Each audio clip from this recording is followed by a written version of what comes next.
Mr. Matson, hello, can you hear me?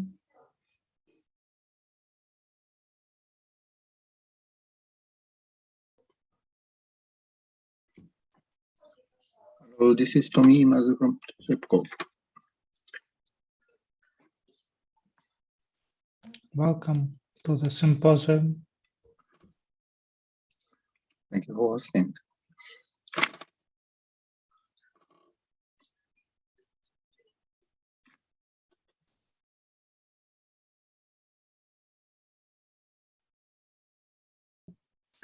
During the half an hour, the participants of the symposium will be connected and will be ready to start immediately.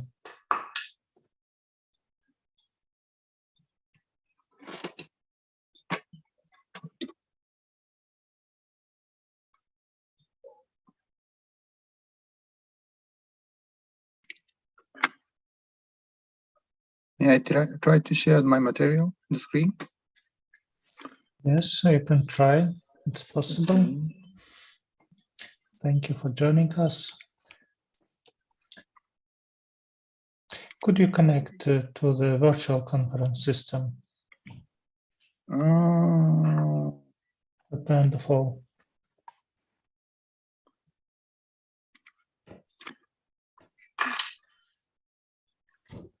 I did try 30 minutes ago. Do I need to connect through web browser also?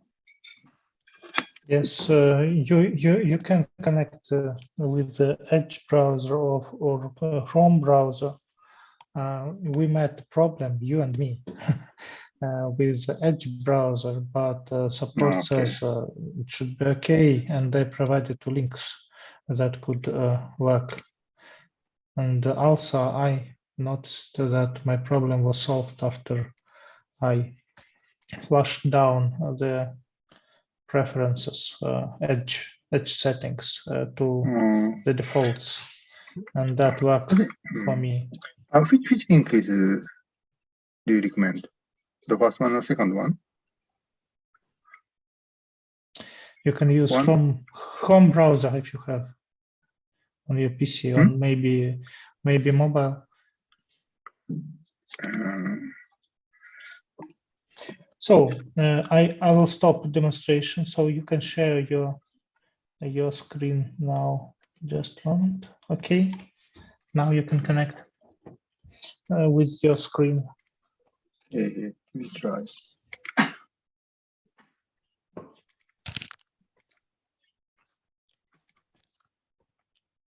Okay, nice to see you. And we see you. Okay, we see your screen and I hear you. So everything seems fine. Is it okay? Okay, let's wait for our audience.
Okay, hello, Mike. Can you hear me? Yes, Yuri, I can hear you, and we have our first plenary speaker here. Great. Let me introduce Mr. Tomoya Imatsu from TEPCO. We Yeah. already checked our environment, and he can show our screen, and we can hear him. So everything seems okay at the moment. Okay, everything's perfect. Everything is perfect. So we just need to wait for hello, our Chairperson. attendees. Okay. Hello, Chairperson. Hello, Mr. Imazu. Thank you Nice to see you. Thank you for giving this kind of opportunity. And let me ask you one thing. How can I pronounce your name? My name is, well, it's a little bit difficult, but my first name it's Yrjö. Yrjö. Yes, and last name, family name is Majanne. Yrjö Majanne. It's not the easiest one for no Finnish speakers to pronounce that, but oh, sorry. So but be that's patient. yeah. Let me call you Mr. Chairperson.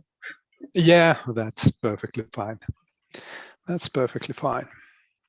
Well, I have a short introduction of you, and then I said that I leave the screen for you so that you can start your presentation. I understand. Big Zoom operation is slow, so I could need some time to turn on or off the voice and mic and camera. I'm not sure why. Yeah, so but we have reaction is a bit slow. No problem. I think that we have good time available, so that don't have to hurry. What time is it now in Tokyo? So around 8 p.m. Okay, so not too late. I was a little bit afraid that. Try hardly to find a time slot which would be convenient for our guests from Japan and also from US and from Austin. Yesterday we had a plenary speaker from Austin, and she said it was 7 o'clock in the morning.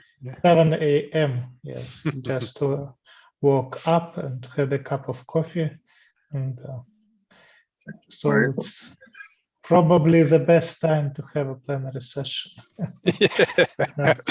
Yeah. At least if you have had a good sleep during the night, but if not, then it can be a little bit problematic. Yuri, is your camera okay? Because I see you have your video on, but we cannot see you. We see some strange figure. It's switched on, but no, there is.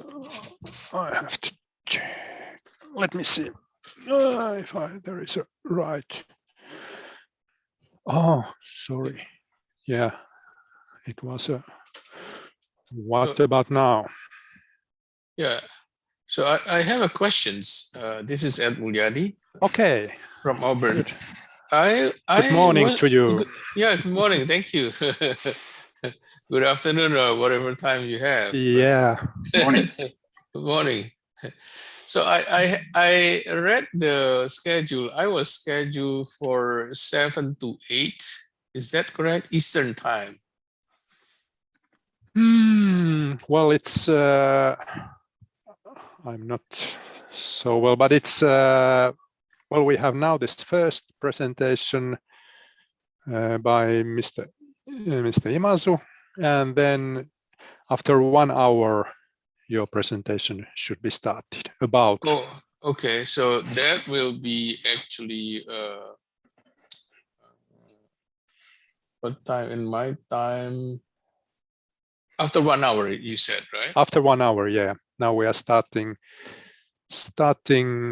in 10 minutes, and Okay, then this the first slot is about 1 hour.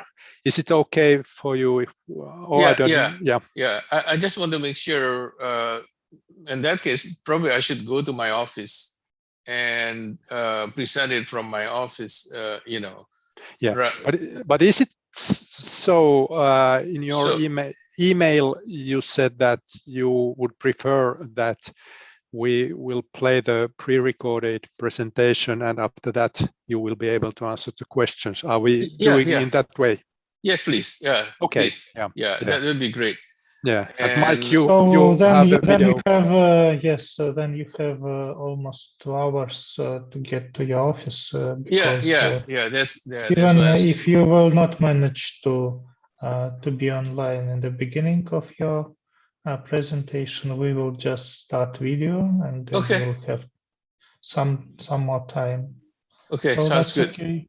Yeah. It's early morning in Eastern time. Yes, as I said, something about 7 a.m. Yes. Yeah, 7, but mine is actually Central Time. Oh, and even right. earlier. Earlier. So it means, so that's why I thought that I was supposed to talk in. We're happy to see yeah, that's all right, but it's this is better. This is even better. So I will probably leave to my office and start it from there. Okay. Okay, that's perfect. Right. Thank you very much. Yeah, thank you. Bye-bye. Bye-bye.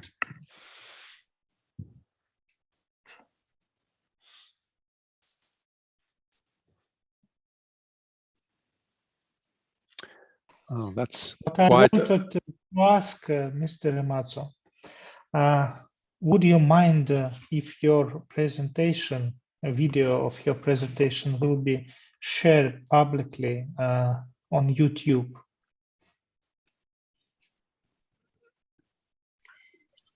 I need some check.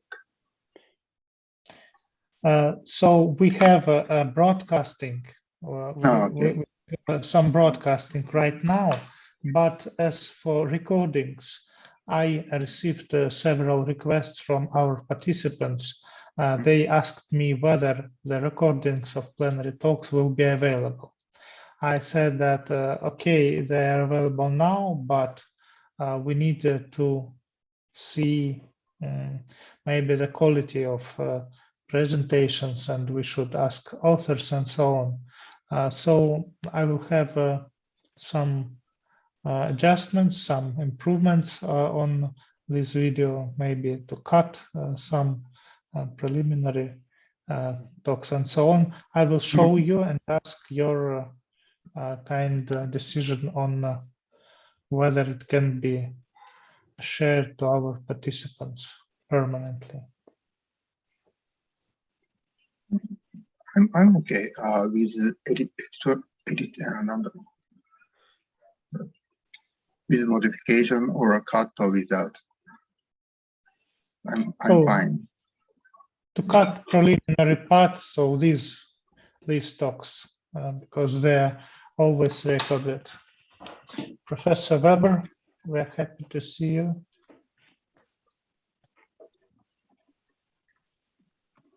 Could you, we cannot hear you. Your audio is on, but we cannot hear your voice.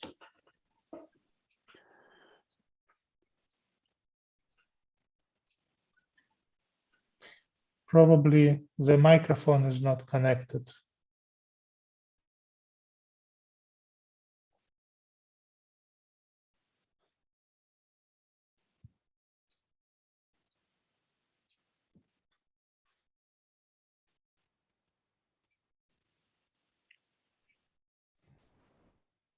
Can you hear me now? Yes, that's okay. Hello, Harald. Good to see you. Hello, Irje. Hello, all the other together. Nice to see you here. I had some trouble here with this lot of links and times and so on. Yeah. those times are quite confusing, so that have to check every time how much that is really in a local time. But you are in a right time, in a right place now, so Yes, you can now relax. now everything is okay. Great. Professor Weber, did you manage to connect to the virtual conference system? I sent you yet another invitation. Maybe you could Yes, I have find now. him. I have now used Some the folder. official way going through the IFAC system. That's fine. I went through the IFAC system. The only problem was a little bit there's an email confirmation button, but this email confirmation button means nothing. It's only to confirm that I have an email. This was a little bit confusing. So I was looking whether I received a confirmation email, but there was nothing. So this is a mistake.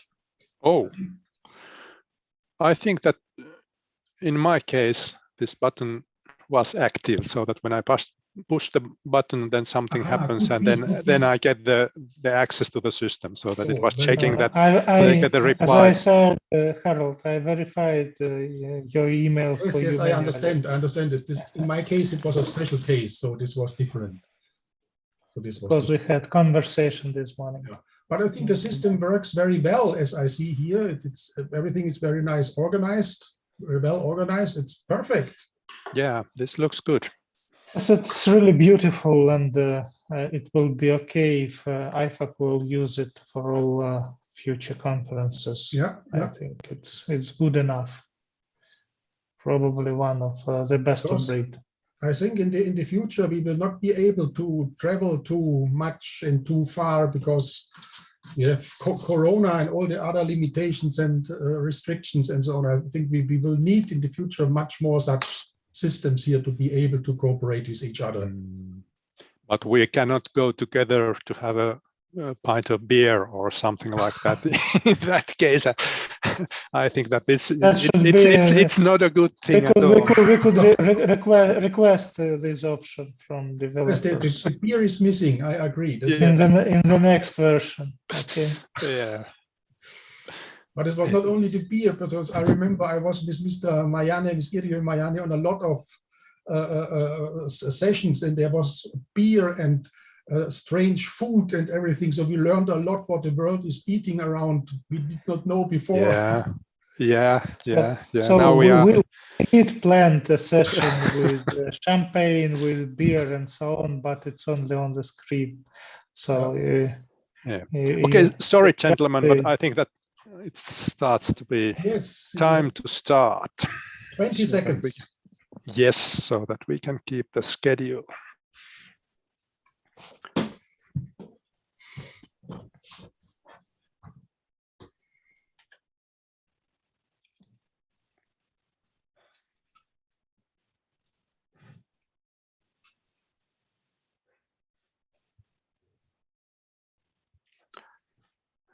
Okay.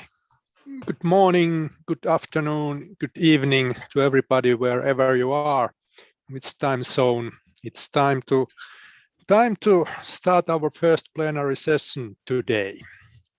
We start with a plenary presentation about electric vehicles and their future role as a part of the electric power system. The presentation is entitled Global Trends on Vehicle to X in Electric Power Grids and the Challenges and Applications in Japan. This presentation will be given by Mr. Tomoya Imazu from Tokyo Electric Power Company, TEPCO. Mr. Imazu has graduated from Tokyo University in 1993. He is an electrical engineer with 30 years of industrial experience. He started his career at Kashima Steelworks with Sumitomo Metals and at the joint venture Trico Steel in Alabama, United States, where he was designing manufacturing processes and control systems. Electrically powered vehicles and charging systems were a natural next step in his career. At Nissan Motors, he worked in research and development tasks of hybrid transmission and high voltage electric components for electric vehicles. After that, he was in charge of charging infrastructure for electric vehicles and plug-in hybrid vehicles, global strategy and deployments of infrastructure, and standardization of electric vehicles charging and discharging systems. In 2019, he shifted to power grids, and now he is working at the Research Institute of Tokyo Electric Power Company in their e-mobility group for the promotion of electric vehicles and the development of the charging and discharging devices, technical standards, and management systems. So please, Mr. Imazu, the screen is yours. Okay, thank you, Chairperson, for my introduction. My name is, as introduced, Imazu, and I would like to make a presentation today titled Global Trends on V2X in Electrical Power Grids and the Challenges and Applications in Japan. And I'm rather concerning that there are many variety of listeners who had a variety of backgrounds. So I hope that my presentation or some part could be very helpful and contribute informative for someone.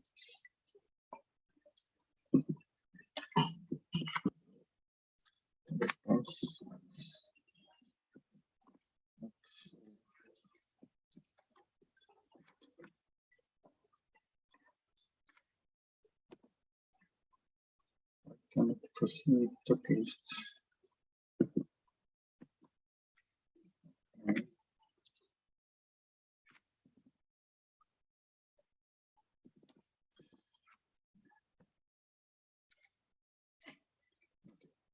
Okay, as in the title, today's topic is about electric vehicle issues, and electric vehicle or mobility electrification is a key step to achieve the carbon neutral. As you can see there, CO2 emission, 24% of the total emission is directly related to a kind of transportation, including passenger car sectors or the commercial vehicle, and the plus aircraft. Then the percentage go beyond 30%. And from the viewpoint of global warming, we need to limit warming by 1.5%, 1.5 centigrade. And so our responsibility is to electrify everything, especially the electric vehicle or the transportation sector, which is our responsibility.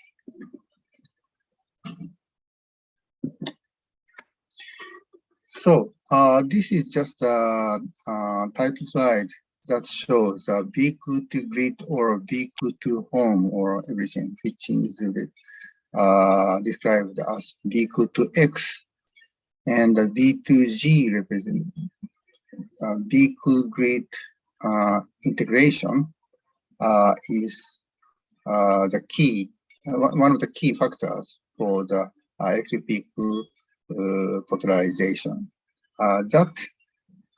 This movement started at 2011. Actually, this was triggered by the East Japan earthquake, as you can see in the left bottom pictures. And then this project started as a resiliency improvement, while it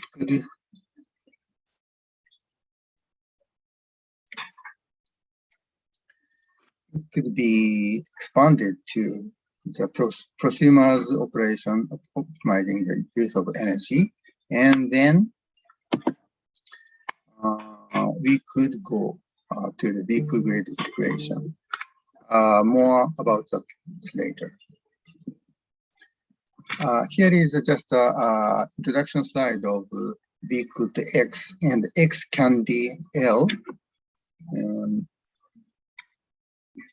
H, B, or G, which represent road, home, building, and grid, respectively. And you can see the vehicle to X means vehicle to X devices has its own dedicated electricity outlet, so that the portable system plus electric vehicle can be the means of resilience, private resilience mainly. And the same thing could happen at home or building, but also in that case, the home and the building could be totally energy managemented with this device. In this case, the electric vehicle plus PCS, power conditioning system, could work as the mobile or portable battery pack.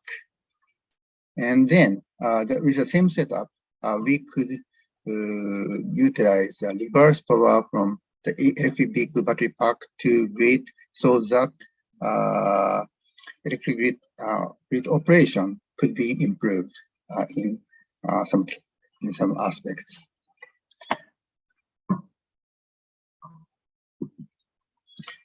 The D2G needs is kind of obvious for listeners who are attending this session, but I would like to emphasize that in issue 1, renewable energy is intermittent, and so the energy storage is very useful to solve the problem. The problem is very big, so the V2G could not be the complete answer, but can play a major role with the one. And so V2G would be the one that we would like to dig in. Okay, so today's agenda is shown here, and 1/3 is a kind of introduction, so I would like to make it short, as short as possible. And the second section is a standard and technical specification with demonstration summary.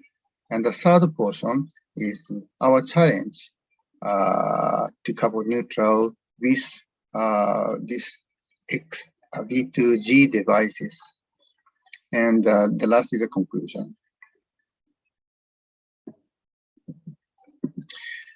Here is some short introduction of myself. As introduced, I just started my career with integrated steel mill, and I was wearing hard hat all days, even in Western. So at that moment, and at that moment, I was working for the power electronics, including the 600 mega VA substation, DC arc furnace rated 150 megawatts with Silistar Leonard, and multi-level GTO inverters rated 5800 kilowatts. Of course, the motor, GTO inverters and motors are vector controlled. And in the steel mills, advanced control like a blast furnace, continuous casting, hot cold stroke mill process control, called AGC, auto gauge control, auto profile control, or auto crown control. Some of you will be familiar with these names. And then, after 10 years, I moved to Nissan, and I was in research center investigating two-motor hybrid or in-wheel motor for electric vehicle, resonance wire charging system, and lastly is grid connected EV. It will be the last target in my research center days. And in 2011, the first mass-produced electric vehicle, full electric vehicle, Nissan Leaf, was introduced in the market. So we started the kind of demonstration is using CHAdeMO B2H specification. And then I moved to TEPCO. Maybe you could be interested in what is hybrid mechanism. This is an example of hybrid transmission. This was actually General Motors two-mode hybrid transmission, including the two motors described as IPM1 and IMPM2 with two planetary gear and wet clutch set, and a gear shift and mass damper, and so on. This is FR transmission for luxury cars. I happened to notice at that moment that this two-motor hybrid transmission is quite equal to back-to-back converter, thyristor converter or something, so that we can control the power flow and input output ratio will be changed, like impedance matching. So in my career, most of the career are related to each other. And let's go into the TEPCO introduction.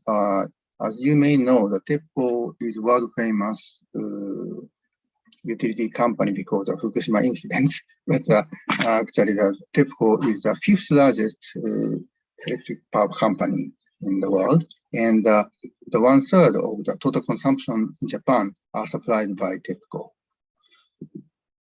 And the I belong to the TEPCO Research Center, Research Institute, which belongs to the TEPCO main holding company, TEPCO HD, TEPCO main holding company, and we have 4 child company for renewable power, summer generation, and so on.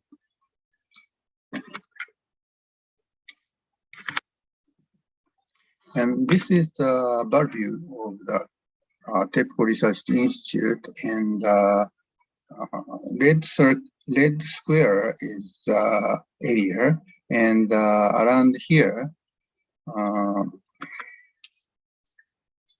my desk is around here. So please drop by when you visit Japan.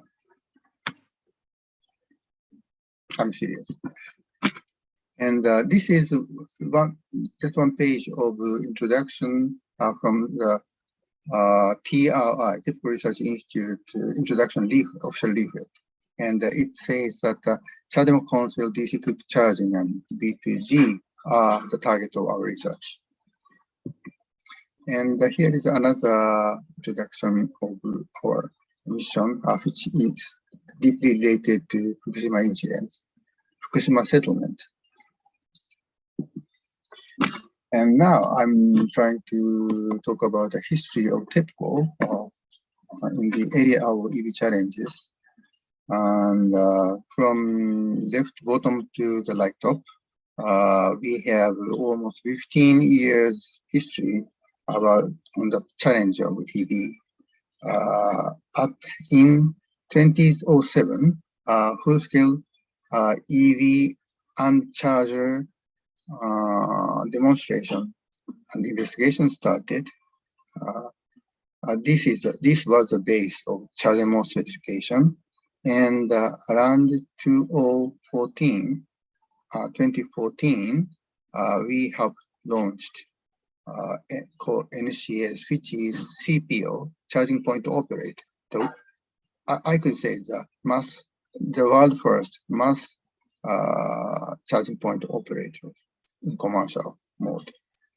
And then it is transferred to e-mobility power in 2019, which is 60% owned by TEPCO. So TEPCO is not only the R&D of EV, but also the EV business leader.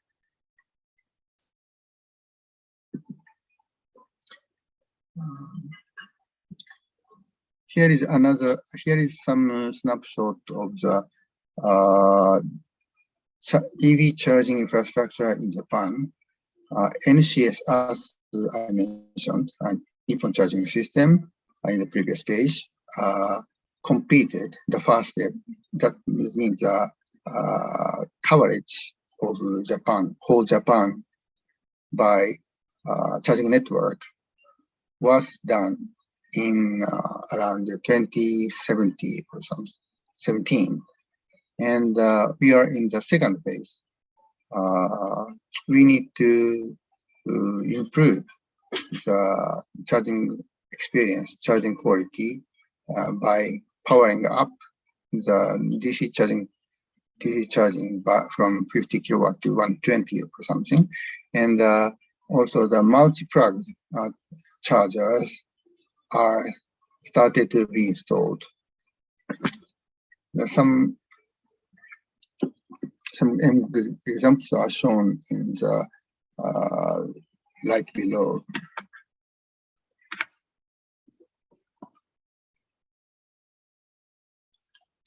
So as utilities, one of utilities will offer area-dependent, cost-effective solution for striking a balance between consumer benefit and loss. Loss actually means customer cost for electric vehicle charging, and benefit is the better charging experience, including short charging time. These are the two big factors, and kind of coincide. And as a last of introduction section, I would like to talk about ChargeMO and some basic of EV charging.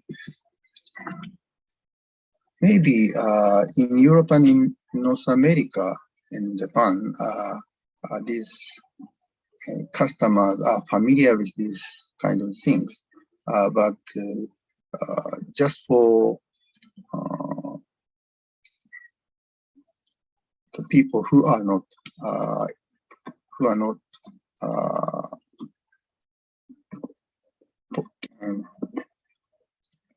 do not know electric vehicle, how actual electric vehicle works, this page or the following pages are, I guess, helpful. EV generally is equipped with two independent charging methods and two independent charging inlets. One is called normal charge inlet. The other is called quick charge inlet. And normal charge is usually called also AC charging, and quick charge is DC charging. And the specification difference is shown in the tables. And in normal charge or AC charge, the 8-hour charge by 3 kilowatt is typical value, while in the quick charge, 30 minutes charging by 50 kilowatt or more is typical values. And between AC charging system and AC charging system, there are big difference. In AC charging system, from the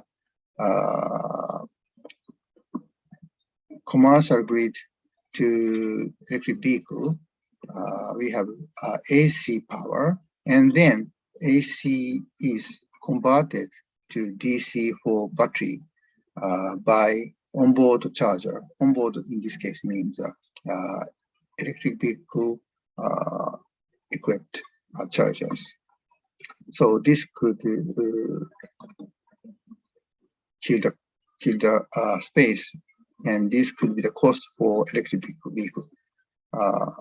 And of course, for hypercharging, this onboard charger becomes bigger, and then that's not fit to automotive onboard. On the other hand, for DC charging, in DC charging system, AC grid, commercial grid is once converted to DC by off-board AC to DC converter, which is called quick charger. And therefore, the limitation of space and cost are no more problem. So typically 50 kilowatt or more is available. Of course, the higher the power for DC charging, higher the cost of the quick charger off board, and then that could affect on the charging cost for the customer. But anyway, DC charging system is suitable for the high power charging. And because of the difference, the AC charging system could tend to be a home charge or workplace charge, because at home or workplace, we can park more than 6 hours typically.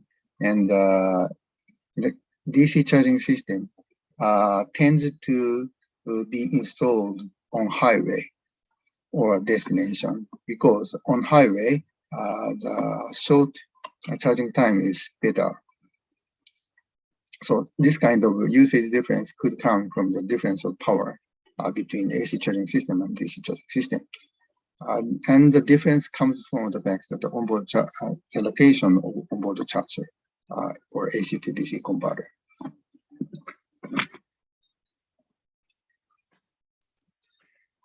Okay.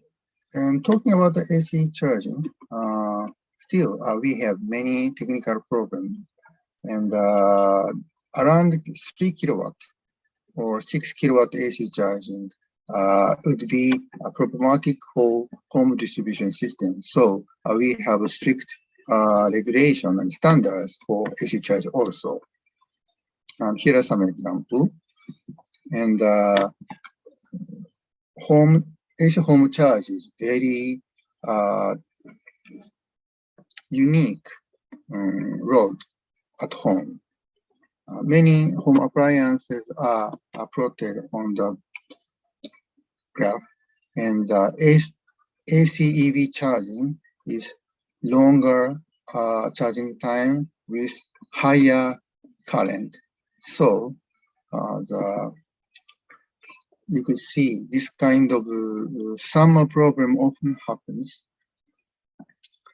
So again, the strict standardization and the regulation are very important even for AC charging. And here is some graph say that more than 200 centigrade will happen behind the wall. Okay, I would like to go to the DC charging. And DC charging is at this moment typically applied with the equal to G function, equal to X function. So let me introduce some standard fact. As you may know, we have 4 independent DC charging standards, international standards. One is CHAdeMO, and the second is CCS1, which is for North America, and CCS2 for European area, and GBT is for China. And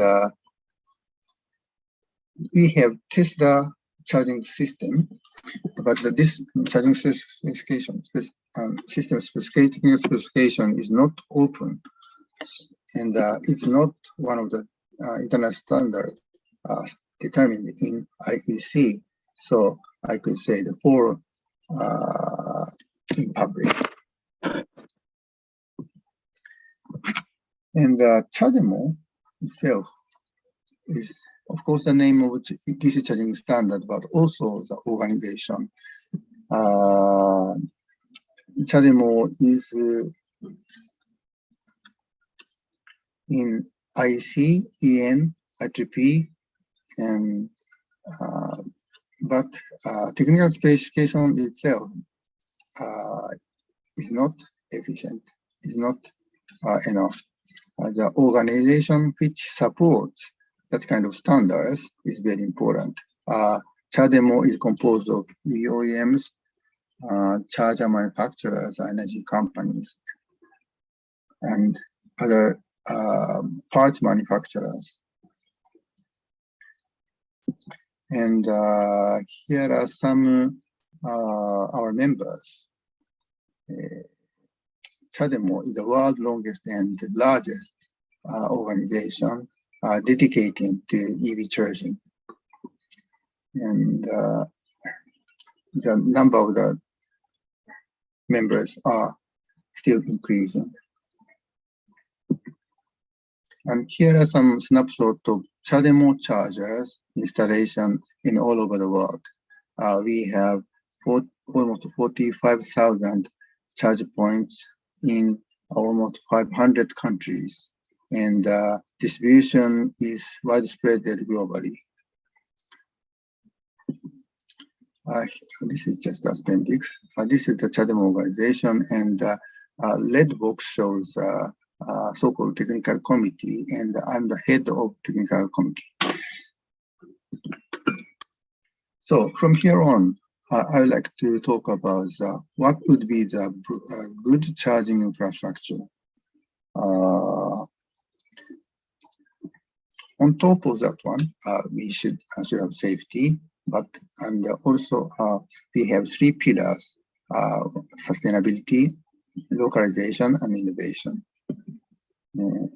This page shows the safety side of charging standards.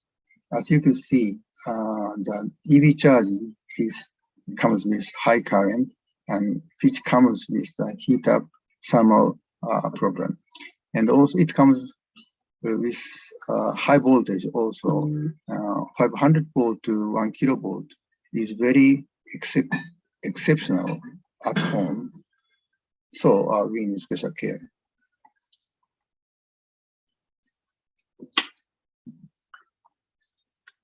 And the second, the first pillar, as I mentioned, is sustainability, because there are many categories or classes, platforms of e-mobility.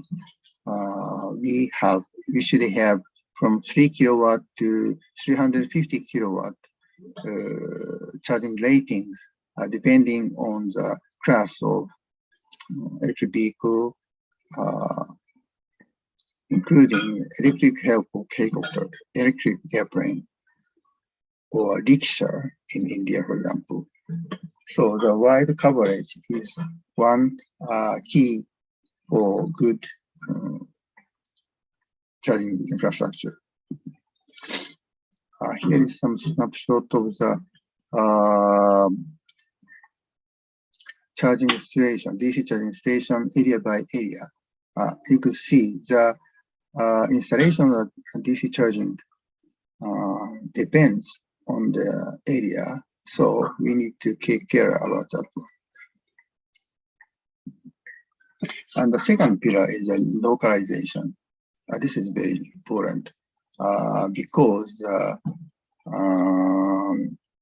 in short, electric vehicle or electromobility is a kind of local business, and that must be maintained and improved.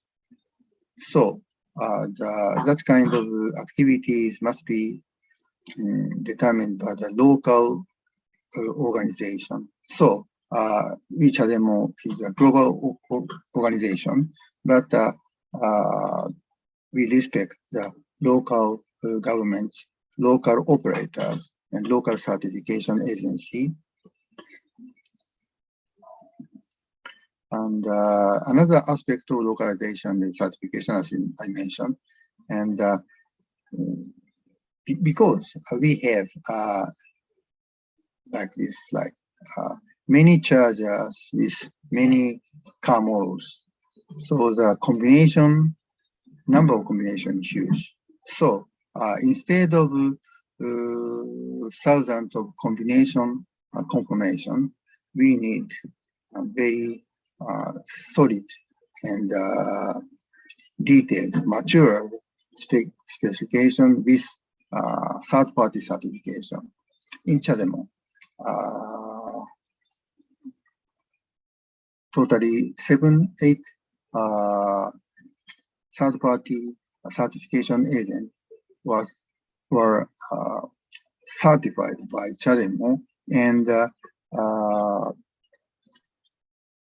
doing certification operation in their local area.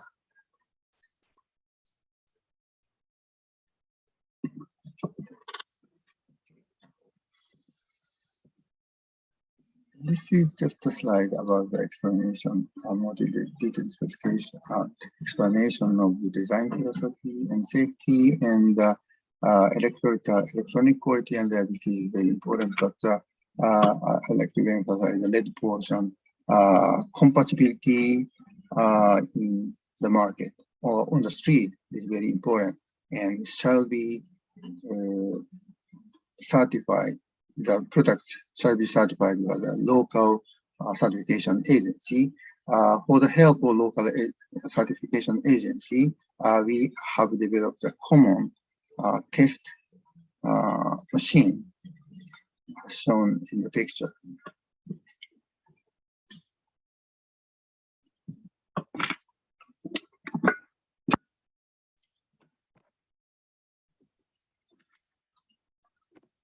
Okay, third pillar is a kind of innovation.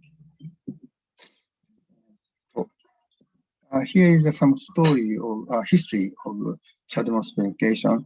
CHAdeMO specification starts with just 125 ampere by 500 volt, 50 kilowatt rated, and CHAdeMO 1.2 and 2.0 achieves 400 ampere and 1 kilovolt high current, high voltage.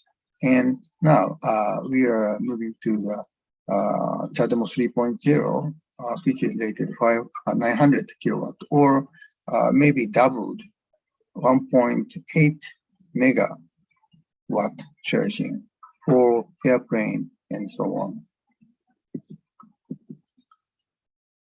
And the important point is that full backward compatibility is very big important issue because we do not waste the existing chargers or infrastructure. So the newly coming standard is going to be backward compatible, chargeable by the old standard chargers, or so on.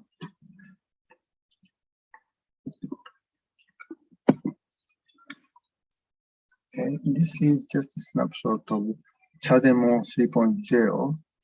This is intended to have the world unified charging standard. And this is the result of collaboration between Japan and China. And as I mentioned, backward compatible is ensured not only for CHAdeMO, GBT, Chinese standard, and even the CCS could be backward compatible.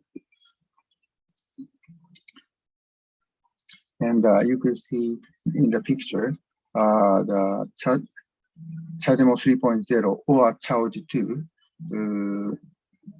connector is far smaller than the existing CHAdeMO high power connector.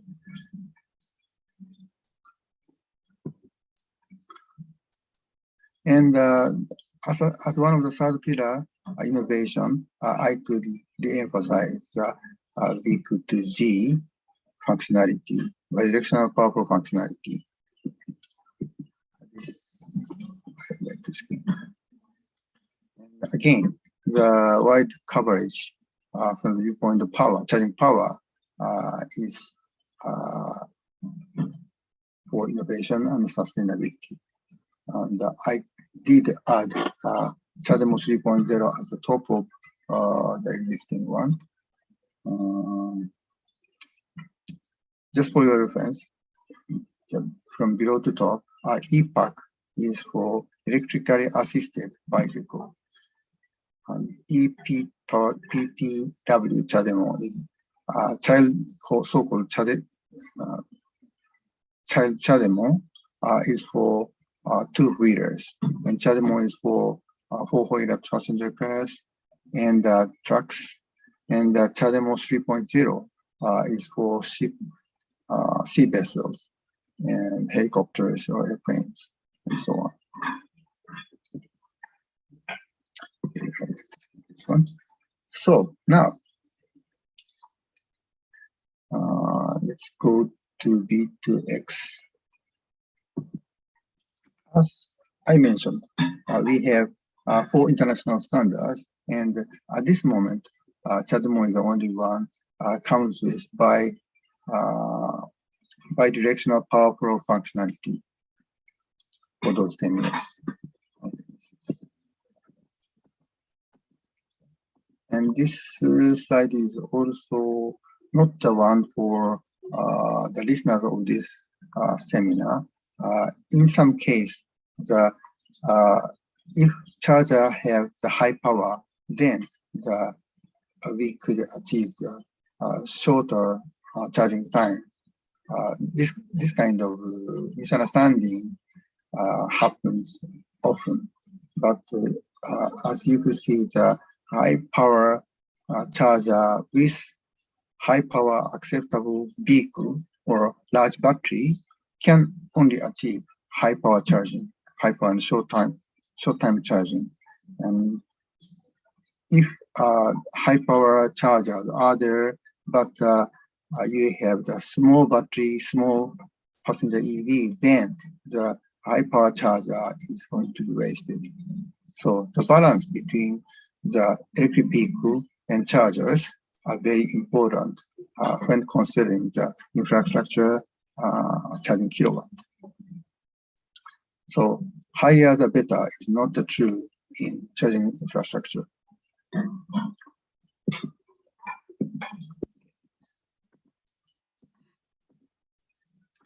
Here is product development history of CHAdeMO B2X. As I mentioned, at this moment, only single public standard for bidirectional power flow for a decade is CHAdeMO. So, and in 2014, CHAdeMO specification for bidirectional functionality was published. And as you could see, we have many market available products with matured standards, meaning good interoperability. That is because of the fact that CHAdeMO is the only one which published the standard with in public with majority.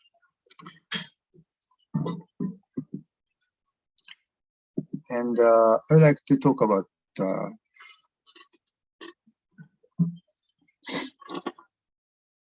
standards around EV charging standard. As you can see, the red circled portion is EV and the EVSE, which means the chargers. So this little portion, what CHAdeMO is determined. And as I mentioned, the CHAdeMO is one of the international standards, and CHAdeMO intended to intentionally limit the spec coverage or functionality to avoid becoming obsolete. You know, the specific standard contains 3 functionality, function A, B, or C, and C, and function A could stay the same for decades because the technical progress is slow in that functionality. But supposing that spec C is a very rapid changing technology field, then the functionality C becomes obsolete soon. In that case, the standard, which is composed of A, B, and C, can be easily out of fashion. So CHAdeMO is intended to limit the functionality in power electric vehicle charging control, so that it's a combination latest communication. CHAdeMO can be the state-of-the-art functionality. In that sense, all-in-one becomes obsolete soon and cannot achieve high cost performance and cannot support everyone's needs.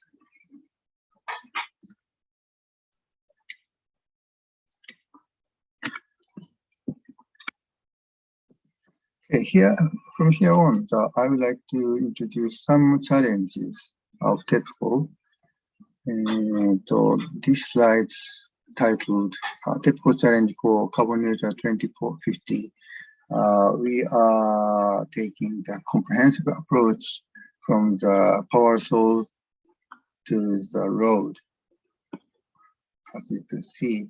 And we like to support and make effort, not only the power source region, but also the electrification of road, which is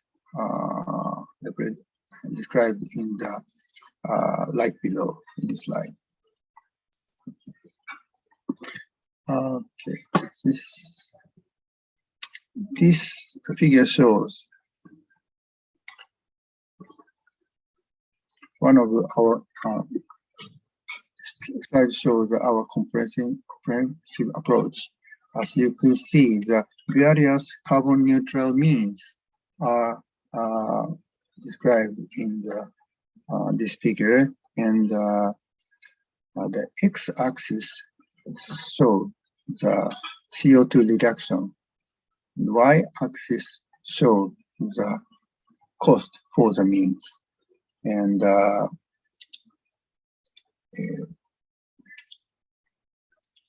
left bottom, for example, you can see the red box area, which is the electrification of automobile, which actually is the electric vehicle popularization.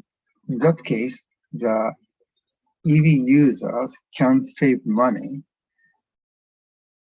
and the total CO2 reduction is described by the cross area of this rectangular. So the x-axis total is a CO2 reduction, while each box area represents the effectiveness of that means. And for example, the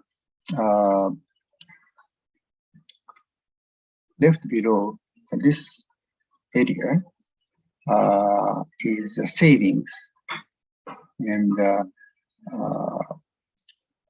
right top area, the total area, is additional cost.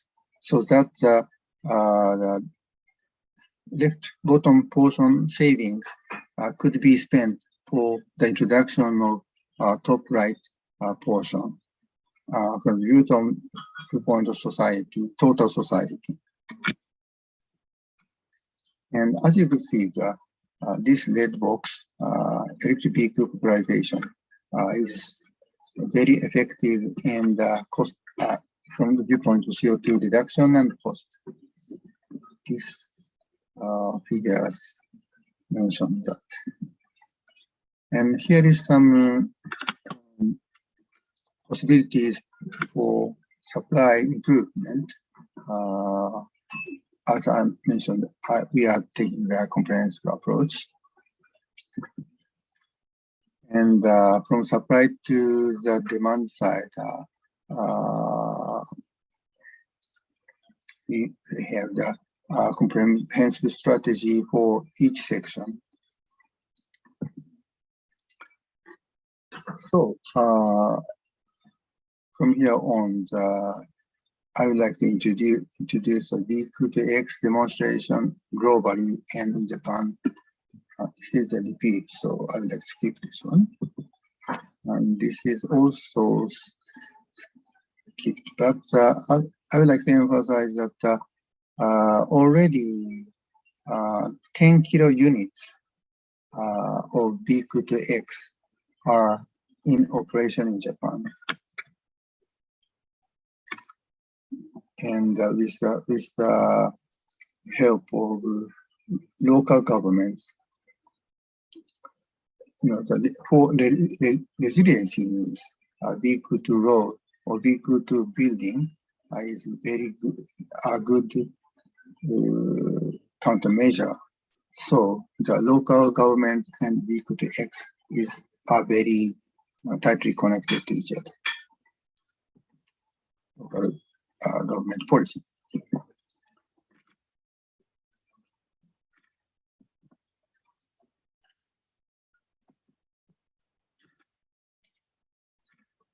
Here is some installation of B2G. One is in Europe, and the other is for the application to microgrid optimization. And day by day, new marketable products are there introduced in the market. As you can see, some of this wallbox products are full SiC, full bridge converter, so very compact. And talking about the certification of B2X, we could have 3 certifications.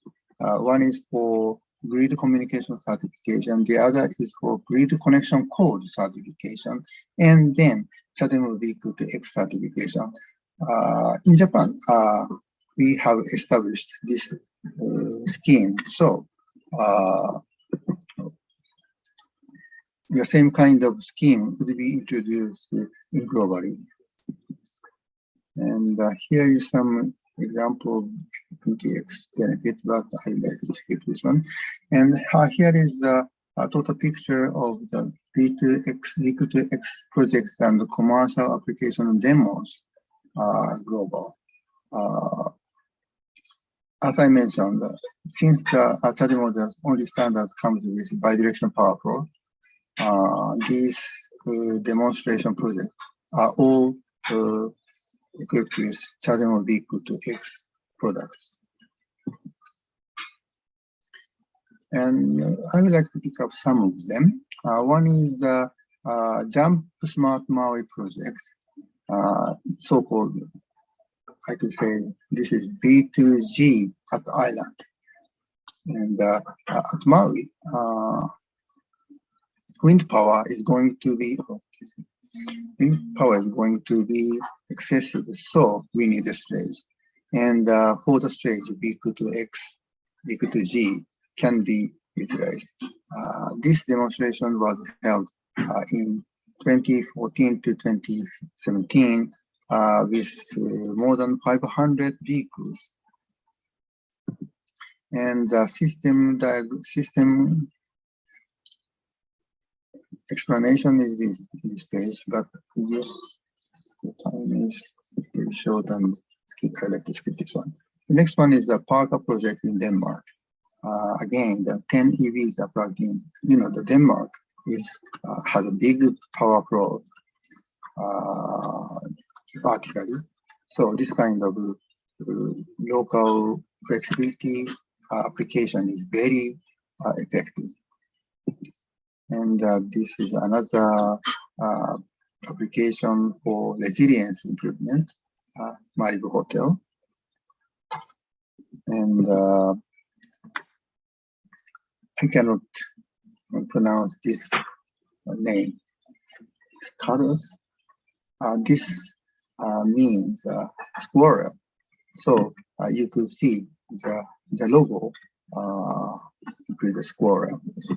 But this is a UK's project, world's largest residential B2G project with 300 of B2G chargers.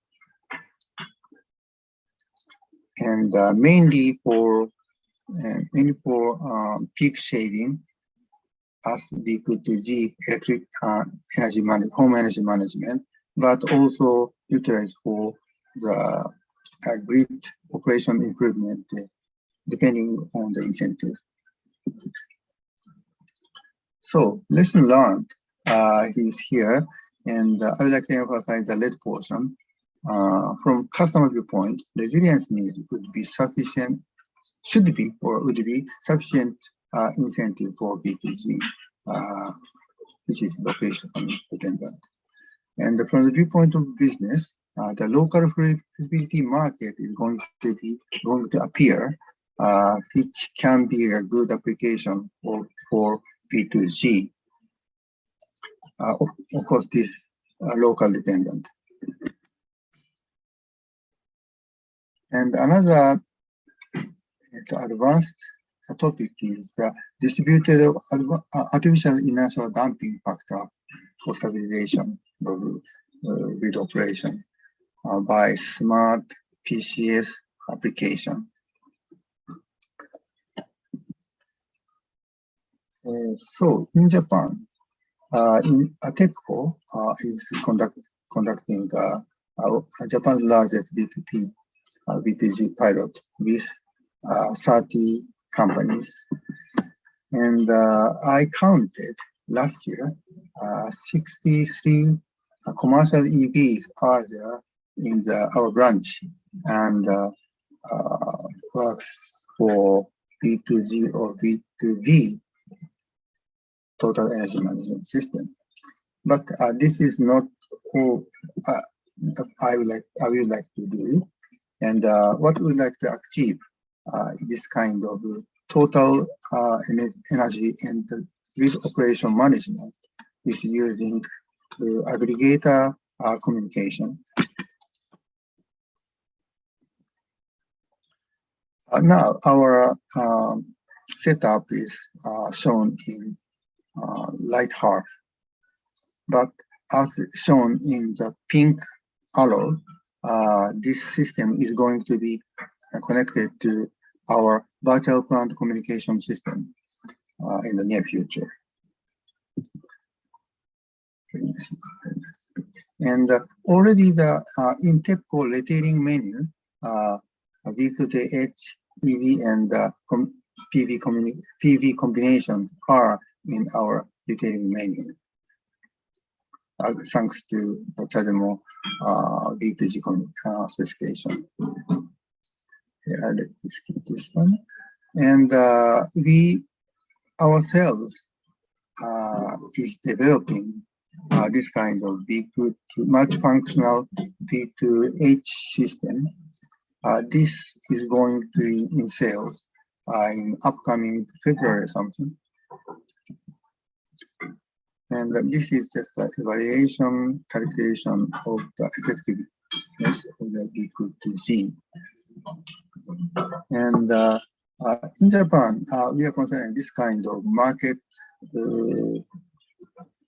scheme so that we have two layers. One is shown resource aggregation layers, and the second layer is the aggregation coordinator layer, so that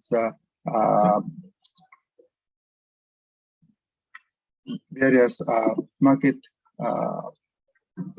participants could be try the possibility of each functionality market. Okay, so this is my last slide, and CHAdeMO provides safe, reliable, and interoperable EV charging for V2G bidirectional functionality for decades. And talking about the V2X, V2X provides values, various values in grid operation for carbon neutral, and can be a big promotion of multi-verification cell and local smart grid communication system for carbon neutral is expected. That's all. This is all of my presentation. Thank you for listening. Thank you very much, Mr. Imazu.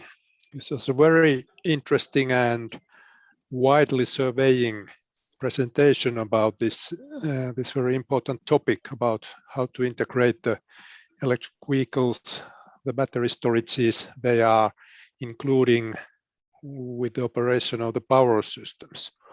We have a little time for a short question. If someone has something in mind in the audience, please.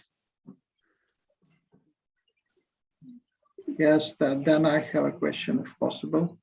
Is it okay? Yes. Okay, so thank you very much for interesting presentation.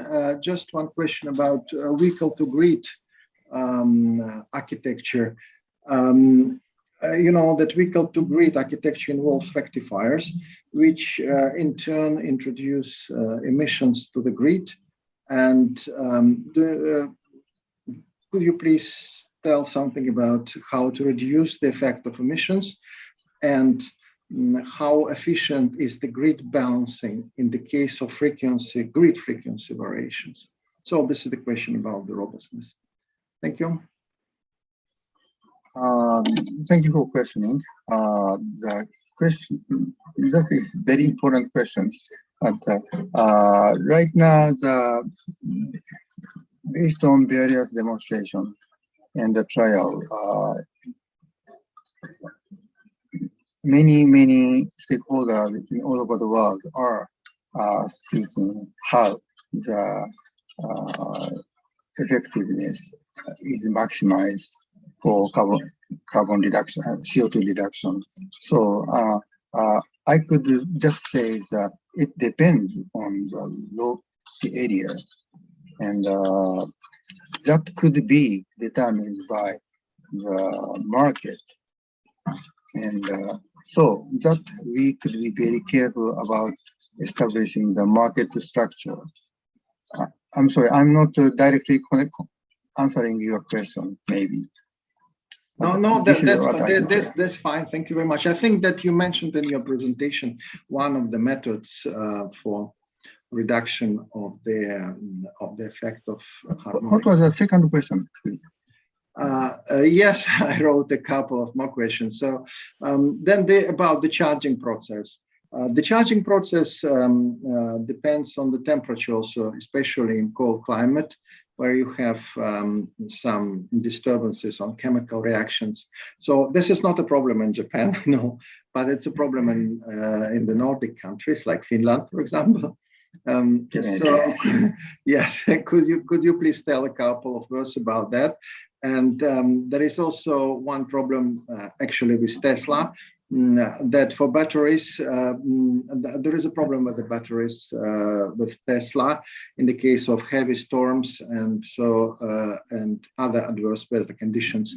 So could you please tell a couple of words about the robustness with respect to adverse environmental conditions? The first introduced electric vehicle recently was equipped with 24 kilowatt-hour battery, which is far smaller, almost 1/3 of the existing major electric vehicle specification.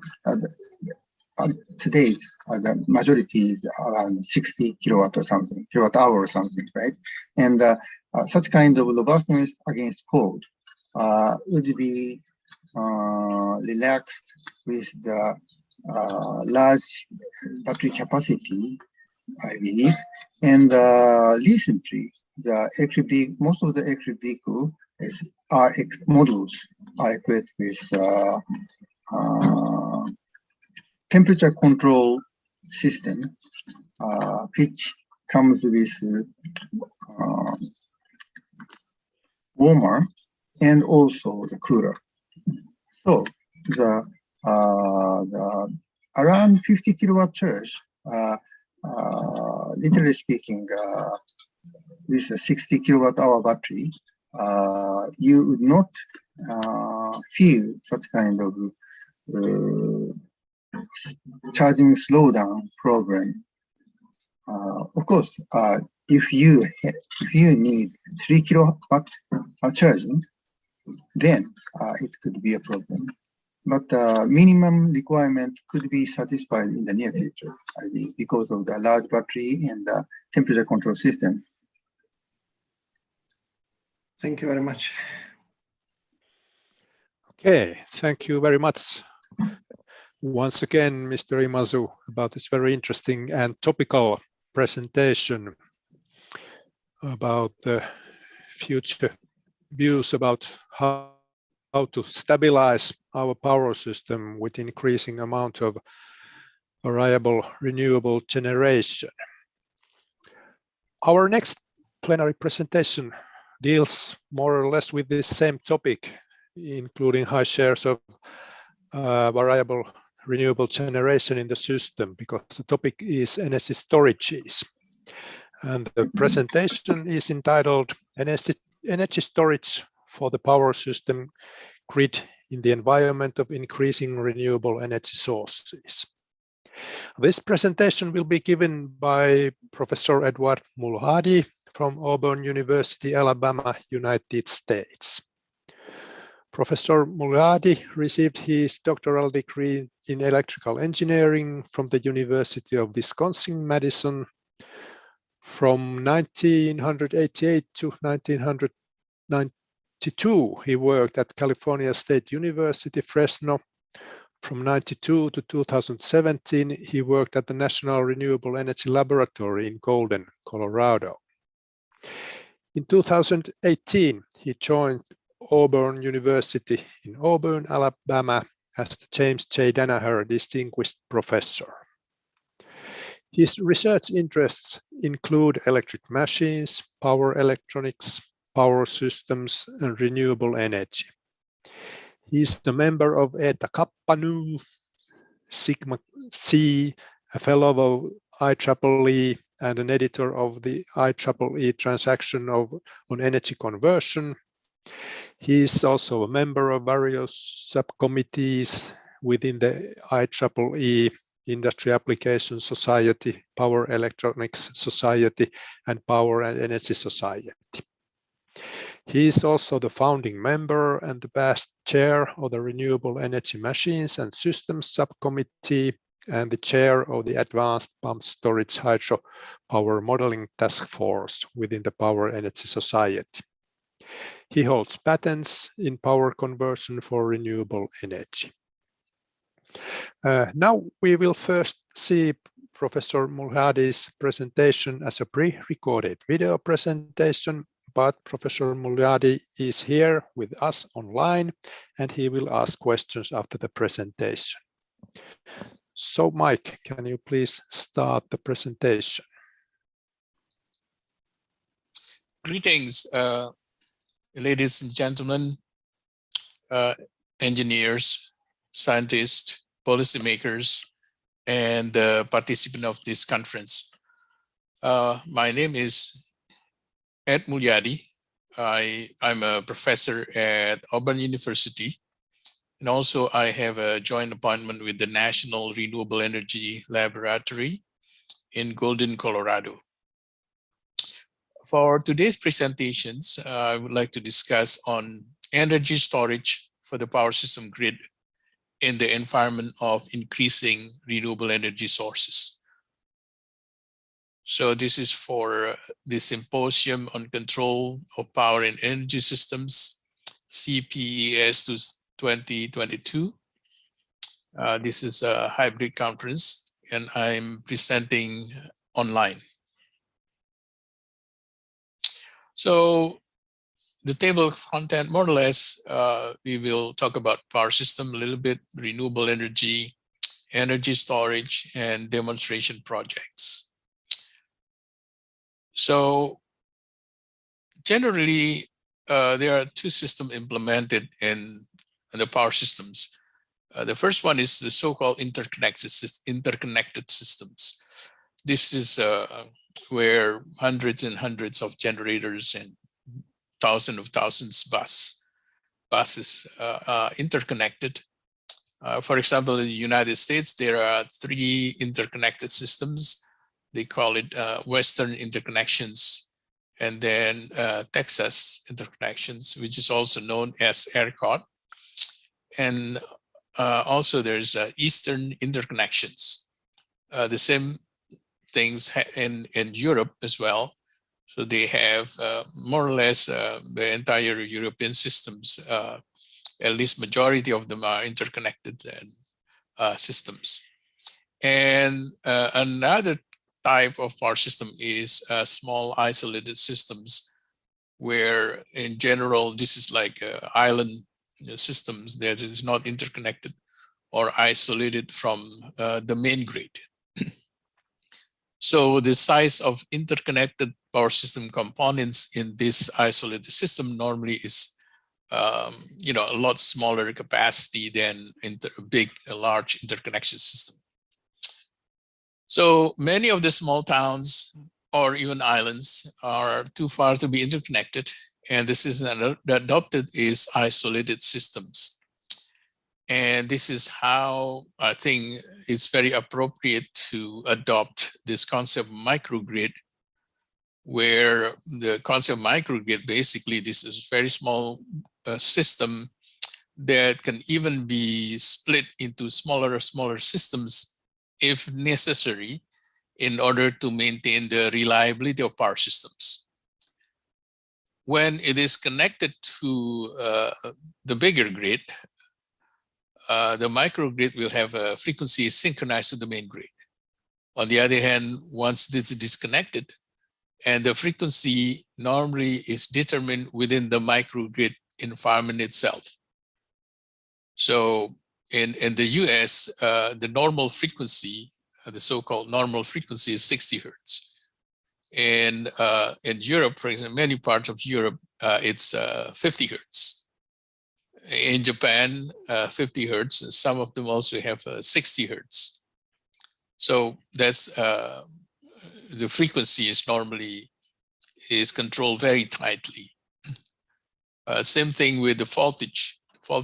Normal voltage is the so-called 1 per unit or 100% or rated voltage. Normally, it is allowed to vary within, say, plus minus 5%, but the frequency is a lot tighter, perhaps even less than 1%. It depends on the region.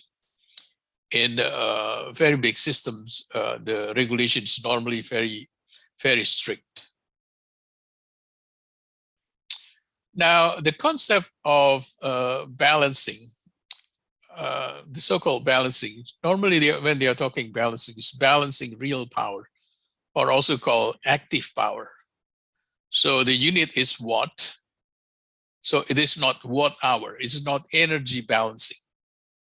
So real power balancing is more into the so-called reliability metric, in which you want to make sure that the frequency is controlled within very tight systems. Now, the idea is that let's imagine that you have a bubble which is floating on water surface. So under normal circumstances, the load, this can be both base load, adjustable load, variable load, power losses, will be balanced out with the base generators or adjustable generators like conventional, adjustable, or even renewable energy. And then there's also variable generators like scheduled dispatch or hydropower. And there's also the so-called reserve, where the generator can come and go into the grid depending on the need. So if the load is higher than the supporting generator, then this bubble will sink or the frequency will go down, right? So this bubble will go down. On the other hand, if there is too much generator, you got less load, then the frequency will go up.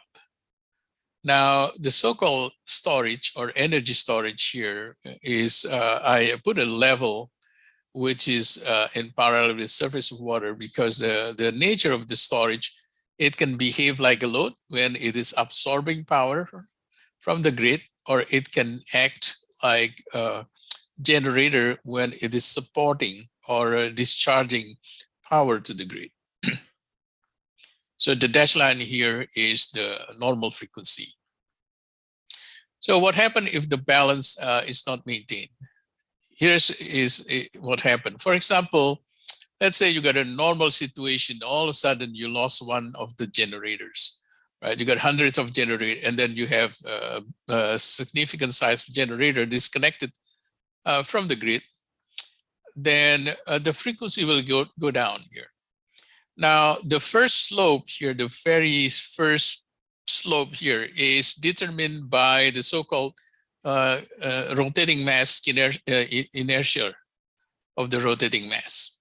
So the more rotating mass of the generator, the more synchronous generator within the grid, the harder it is to change the frequency, because the kinetic energy and rotating mass will resist any slowing down, right? Any imbalance. So they give up the energy content of the kinetic rotating inertia, so that the rotating speed go down a little bit, so the frequency go down, right? But at the same time, there is every generator, they have the so-called governor, mechanical governor, or digital governor, that will make adjustment to make up the deficiency in power generated. You lost one generator, but the power that's generated, that's being lost, will be compensated right away by the remaining generators. So as such that the frequency will go down, but the nature of the rate of decrease reduce, and eventually it will reach the nadir here, and then it will return back to normal. And this is the first one is called inertial response, because it's determined by inertia. The larger the interconnected system, the slower it is to go down. And then the smaller the interconnection system, then the faster it will go down. And then there is the period, it's called a resting period here, in which this is determined by how fast the rest of the generator will catch up, increasing the output power. And then there is this so-called rebounding period, where you got all the remaining generator in plus the spinning reserve generator will catch up, so that it will settle down to the new steady state, the frequency that is less than normal, but it is nevertheless is stable, still very close to the 60 hertz or normal frequency. And then over the next, so this is within 20 seconds maybe, while this one here within minutes afterwards, then the AJC will take control and recover the frequency to 60 hertz again within, let's say, 10 minutes, right? Now, this one here is showing the governor droop control. In steady state, this is basically linear control. So when the frequency drop from here to here, right, then the power will increase. Additional power delta P will increase delta P 0%, but it will eventually reach delta P equal to T1. And this is the new steady state that more or less it will be at this point. So it means that in theory, this will happen within right away, right? But in reality, the fact that you have fuel injections, the fact that you have a time constant, mechanical time constant, the fact that you have to increase the fuel to get the higher steam or higher pressure steam, and then the higher pressure stream will turn the turbine, right? It takes time. So the trajectory more or less will follow this line, the blue line here. As the frequency drops, it will increase delta P, but it's not right away, but eventually it will catch up.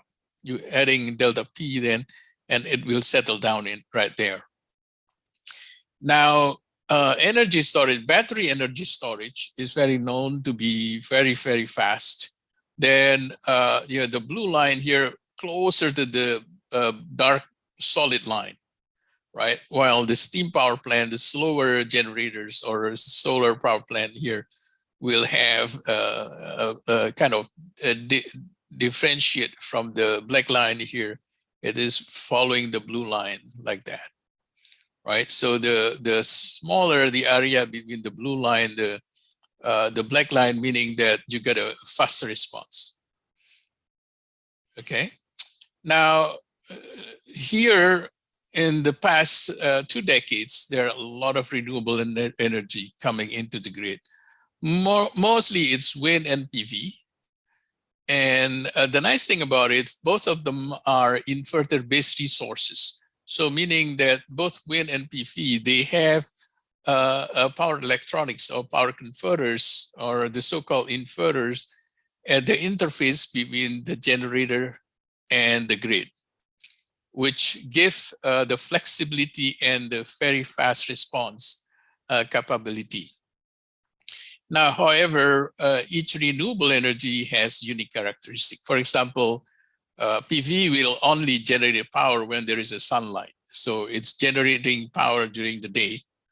And the wind in general will generate output power during the night, especially in the winter. Okay, so they have complementing each other in a way that it doesn't block the transmission line, because they generate a different time zone. Okay, a different time frame. Now let's take a look at the advantage of having inverter-based resources. Basically, inverter-based resources are very flexible and very fast to respond, and it is able to generate real and reactive power that can be controlled instantaneously and independently. So this is the magic power of power electronics. However, inverter-based resources, they consist of power electronics switches, such as IGBT, right, insulated base gate transistors, right, which is basically very sensitive to the current limit or thermal limit, and it cannot be operated in overloads. So current limits here in power electronics switches, nor over voltages, is very sensitive. So this is very well designed and protected. Unfortunately, that we have a lot of experience in the sense of the power electronics in the 60s. They were developed for drives, electric drive motors, right? And by the time in the 90s and in the 80s and 90s, the power electronics, they start using power electronics for renewable energy. So the know-how from electric drive motors that we gain so much make it easier to transition to generating side. Now, this is the US. The yellow, basically the solar, right? And then the blue line, which is from the north to the south. This is the so-called continental divide. So this is to the eastern side of the Rocky Mountain region here, right? So there's a very high mountain, the so-called continental divide. This is to the east of it. There are plenty of wind and resource in this area here. Now, in the green one here showing that this is more or less this Texas, New Mexico, and so on. So they have a lot of wind as well as a lot of solar, right? Now, this is just a map to show that in different installations, the level of penetration of renewable energy has been very high. For example, this one here is 100%. Even though it's very small size, you know, maybe say 100 kilowatt here. But, you know, this is 100%, meaning that they do not use generation other than renewable. Now, here in King Island in Australia, they have, let's say, diesel generator, but the energy supplied is reached up to 100%. So the energy, this is watt hour, right? Well, this one is power, instantaneous power generation, they reach 65%. This is in Canary Island in Spain, is 80%, but level of energy penetration is 100%. This is in Hawaii. Level of energy penetrations is 90%, right? So this is the block line here, instantaneous power generations. Right? The energy consumption, it fulfill its supply 40% of energy, right? So the gray color here is the annual energy consumptions, while this is instantaneous power. So wind implementation has been very successful, and in many different places they are above 50% instantaneous power penetrations, and a different level of energy penetrations. Okay. Now this is a changing characteristic. This is very well-known characteristic load resource. So this is the horizontal line. This is 24 hours a day, and this is 1999. The loads normally reaching peak during the daytime. From 9, 10, 11, 12, and in the afternoon as well. So it looks like mountain, right? But let's take a look. This is in California here. This is 2012, right? So there are more and more solar power. So as you can see here, this is the curve of the net load, meaning the load plus renewable energy.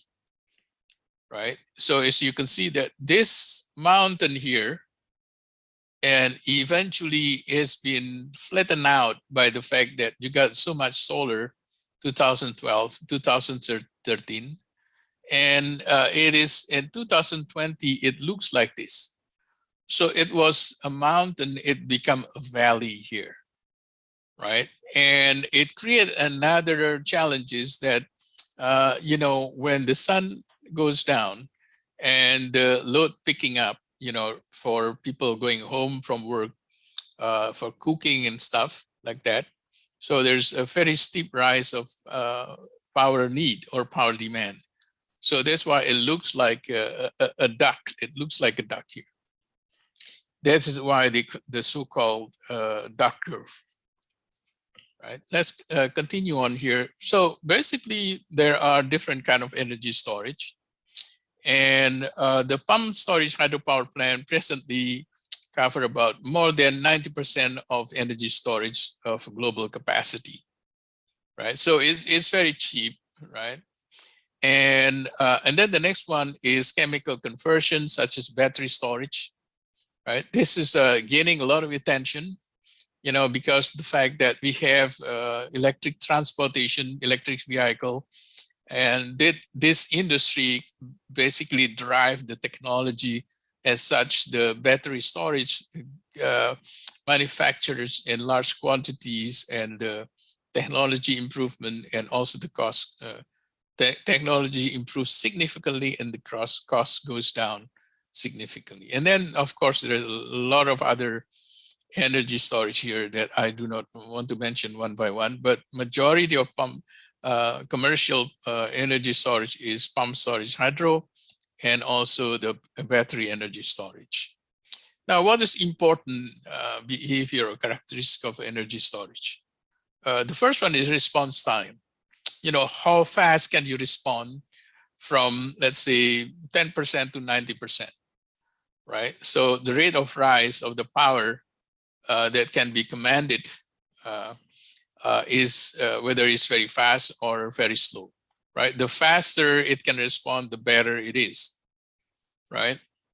And then the so-called discharge durations. Battery energy storage can be discharged perhaps like 2 hours, right? Short durations, right? For example, battery energy storage in Australia, it has a discharge duration for 2 hours. But on the other hand, pump storage hydro here can last a day, 2 days, even a week, so because they have the ability to store potential energy, or in the form of water in the upper reservoir, right, for a long time, right, and it's very high quantity. And then there is the so-called discharge frequency. How many times per day or per hour can you go up and down, right? Discharge, charging, discharge, charging, discharge, charging. Now, battery have limited discharge frequency by, let's say, 1,000,000 times, right? But pump storage hydro lasts for perhaps like 50 years, 100 years, right? It's very, very durable and proven technology. And also the depth of discharge in the sense of battery storage. You cannot really deplete the charge within the battery energy storage go down to like 0%, right? There's a minimum charge that you have to maintain, let's say, 15%, 20%, right? If you go deeper than that, you will shorten the life of the battery. The same thing with pump energy storage. You cannot discharge the entire water in the upper reservoir go down, right? Because you have to consider the environment that is contained within that upper reservoir and lower reservoir, right? Because inside the water, there's all the vegetations, there are all the fish, and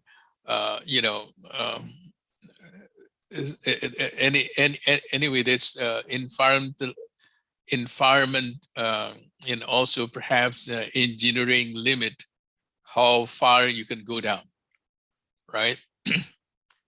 And then there is also the so-called energy efficiency that you want to have as high efficient as possible for any kind of energy storage. So conversion efficiency have to be very good. Now, this one here is the chart with power rating and response time. Different purpose have different kind of boundary here. So for example, this blue bubble here is for power quality. It requires a small capacity. This is a logarithmic, right? The scale is not linear. And also similarly on the horizontal side here, this is on the discharge time. This is the power level. Okay, so power quality needs a very small capacity, but on the other hand, as you increase the capacity here for different purposes, for frequency regulations, requires up to megawatt level and up to minutes and seconds operation. Spinning reserve, it needs like 100 to several hundred megawatts, within, seconds to say 15, 20 minutes or 30 minutes. And there is a peak shaving here, the purple, and there is a load shifting here, arbitrage or ramping. So all of this showing that for different purpose, you need different kind of energy storage. Okay, now this at NREL we have a testing hardware testing capacity that this is the block that NREL has a unique capacity to perform storage testing. Okay, now this one here is basically a hydropower plant. There's basically is renewable, is clean, is domestic source. It also has a lot of multi-purpose like recreational and irrigation, flood control, clean drinking water, and so on. And it is cheap and affordable. And also hydropower is very well known to complement other energy resources because it can balance the variability of wind and variability of solar, right? If there's a cloud shadow passing by, it doesn't really matter. Hydropower can compensate to match the output power decided by the demand. This is typical. You have in pump storage hydro, you got a upper reservoir, lower reservoir, you got a tunnel, and you got a penstock here. And this is the generators located here. When pumping, the water will go up like this. During generation, the water will go down this way. Okay. Now this is pump storage hydro is unique in the sense that you can even have a closed loop pump storage hydropower.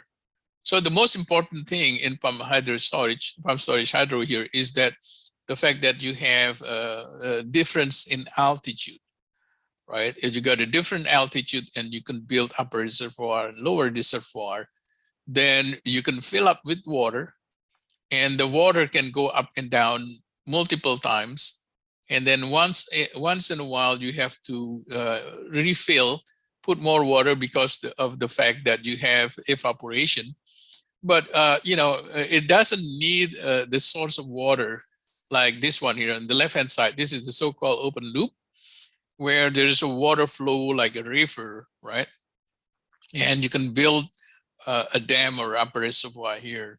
And in that case, you got a flowing river. That river is available all the time. On the other hand, if you have a closed loop, then it becomes very simple. This is an example where you get upper reservoir is up here, but the lower reservoir is basically the ocean. So this is salt water. This is built in Okinawa Yanbaru seawater pump storage hydropower plant. This is 30 megawatt rating. So it's kind of neat that the fact that you can even use salt water, right? Now, this is just showing the potential pump storage hydro sites. This is from NREL report. So if you click on this source here, you will see that there's a lot of potential here, right? And if you remember that a lot of renewable energy resource in this region here. So this is the map that's generated. This is potential, meaning that there is a altitude difference within point to points within this region here, right? It doesn't mean that it will be built, but there has to be feasibility studies first. How much will it cost? And then they will build it, okay? So let's take a look at this side by side. This is the resource for wind in the middle. The solar at the bottom here, combination wind solar is around Texas and New Mexico and this in this area here. And if you put it side by side, you can see there's a lot of energy storage in this region, and you put it here, right? A lot of potential pump storage hydro that will be able to balance out renewable solar and wind and solar. Right, so this is the benefit of having this mapping technology that you will be able to kind of look into the resources in both ways. So there are several pump storage hydro. We will only list 4 of them. The first one is conventional pump storage hydro. Right, so basically on the left-hand side here is the upper reservoir. On the right-hand side here is the lower reservoir. So this is the runner. This is it can behave like a turbine and can behave like a pump. It is connected to synchronous machines. So synchronous machine is directly connected to the grid. Right. So whenever you want to operate as a pump, the water flow from the right-hand side to the left-hand side. Whenever you want to operate, so there's upper reservoir up here, lower reservoir down here, right? Now, the rotational direction here for motor and pumping, for pumping and generating is the reverse. So when you want to change from pumping to generating, you have to basically stop and then reverse the directions. Now, the second kind here is ternary pump storage, where the rotational, you got 2 kind of runner. You have separate turbine and you got a separate runner for the pumping. And between the 2 of them, there is hydraulic short circuits. And it's connected to the same shaft and connected to a single synchronous machines, synchronous machine directly connected to the grid, as such that it will doesn't require the changing of rotational direction. Okay, so whenever you want to change from pumping to generating, basically you create a short circuit here for short duration, and then you change the the direction of water flow from here generating, for example, right? And then it's changed direction to here, right? Through the short circuit mode. Okay. Now, however, there's from the experience, we probably need a faster response. So we go into quaternary pump storage hydro, where you got two separate ones. So this one here is for generator. You got a separate synchronous generators, and you got a turbine here, and then you got a water pump connected synchronous motor. And the synchronous motor is operated by power converters, so that this can operate in variable speed, right? While the generator here operate at fixed speed, so constant RPM, right? How do you control the output power? You're controlling the gate.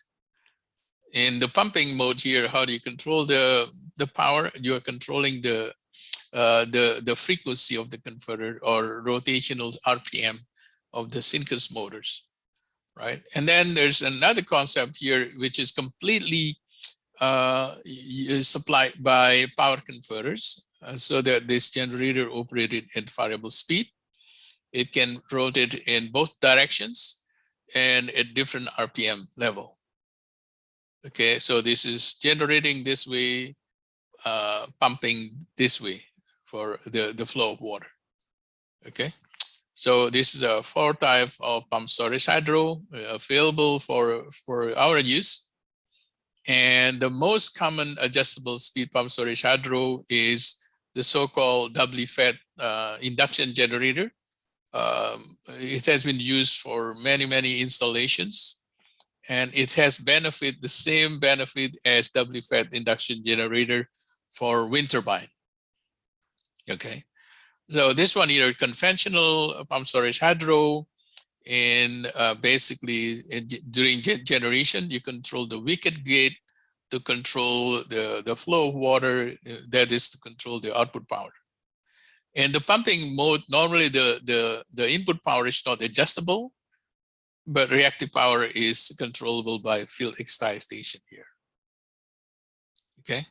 Now, the ternary pump storage here, generating output power, is controllable by adjusting the wicket gate. Pump storage hydro, the power is not adjustable, but hydraulic short circuit will make it possible that you can basically controlling the net power going to the shaft.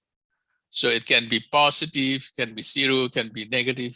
And so basically you can adjust the mechanical power driving these generators or motors, okay, through hydraulic short circuit. So this is a ternary pump storage hydro. There's several implementations of the project in Europe, and has been successful in implementing hydraulic short circuits. This is quaternary pump storage hydro. This is just sort of like, this is, if you compare side by side, this is QPSH, this is conventional PSH. Now, this is just explanation as I explained before. And then this is adjustable pump storage hydro. This is the diagram. This is side by side for full power conversions, where the generator is fully controlled by full size converters, while in WFET induction generator, only partial size power converters will be used to drive this, control these machines, DFIG. Right. While this is a conventional hydro, there is no power converters, the synchronous machine directly connected to the grid. Okay, now the power converters basically always have two sides. So this is the grids, the machine side, this is the grid side. Similarly, this is the grid side, this is the machine side. So the grid side, right, is controlling the interface to the grid. The machine side is controlling the energy conversion of this machine. Okay. Now, notable projects, there is 1 gigawatt pump storage hydro in Plenary, India. So this is adjustable speed. This is modern with power converters. So it will be operational in June next year, right?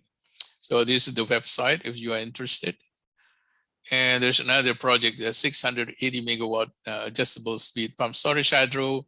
It consists two adjustable speed pump storage hydro. So this is a 360 megawatt each, right? And this is probably this is a very, very large system. So they use 440 MVA rated power. So this implemented by Foyth in Portugal. You can click on this to read the more detailed descriptions. And then, of course, there's the famous Beth County. This is conventional pump storage hydro, operated since '85. Fixed speed machines. So you can click on this. This is huge, 3 gigawatt, right? With the total storage 24,000 megawatt hour. Okay, so this is like 8 hours, right? It can generate 8 hours storage capacity. So probably the strongest, most consistent market for pump storage hydro is probably the refurbishment, or basically you want to upgrade from conventional pump storage hydro with modern power electronics, power converter, adjustable speed. There are approximately 440 gigawatt global wise, right? For example, in Japan alone, it has 27 gigawatts. And the US has 23 gigawatts. And Europe has over 25 gigawatt. So there are a lot of potential, a lot of market potential in the next decades. So there's a demonstration at PGM where they have a pilot project. It has been very successful. It used not pump storage hydro, but they use flywheel. They also use battery energy storage, and in fact, they have did a lot of experiment pilot project and has been very successful. They even use the load resource by controlling the water heater at homes. Okay, and they take a look at it. And they even have a regulation market at PGM, in which they use, they try to create a market design so that you will give incentive for energy storage to market the output power for reliability purpose, right? It's not for megawatt hour, it's for reliability purpose. How good can you adjust the frequency, right? And this is based on FERC Order 755. To show the PGM compliance with the FERC Order 75, and you can read. This is a kind of a real life implementation. It's very successful. This is a picture of 20 megawatt energy storage within the PGM footprint, and this is 25 megawatt battery storage. So there's a growing market here. The non-pump hydro storage is growing and fast, and the amount of storage within PGM has doubled in the past 5 years from 350 megawatt to, and it's growing 40% last year, adding 62 megawatts. And it is forecasted that additional 220 megawatt will come online during 2015. So this is old data. And that this industry will reach a total installed base capacity of 40 gigawatt globally, right, in 2022. So, of course, the more, in the next few years, there are a lot of supporting industry like electric vehicle industry that will help in boosting the output of or available capacity of energy storage, battery storage. And also it will reduce the cost of production as well. For example, the power pack from Tesla, 300 kilowatts energy storage DeFi, it costs about $25,000. which represent per kilowatt hour below the current market average, right? So that's a good thing. So as the cost decline, then the grid surface will be more and more available, and the level of penetration of renewable can be increased. This is just showing an example. On the left-hand side, this is a battery energy storage. You can see this is the dynamic control signal, the blue line, and the green line is the resource response. So how close it is. You can see how close the energy storage from battery storage can respond, to the control signals. While on the right-hand side, this is natural gas combined cycle plant. It tried to follow the signals, but it's not as fast as battery storage. So you can see it's lagging behind, even though it's close enough, right? But it's not, as good as battery storage. So that's why it's, the response time, how fast you can respond, is very important, because it means that the frequency regulations will be a lot closer with a fast energy storage, right? So the frequency will be maintained at almost like 60%. This is additional testing. This is showing that how do you have the so-called black start. This is a testing at NREL. So this is the signals. Basically, you starting out with battery energy storage, providing the so-called grid forming mode operation of battery energy storage.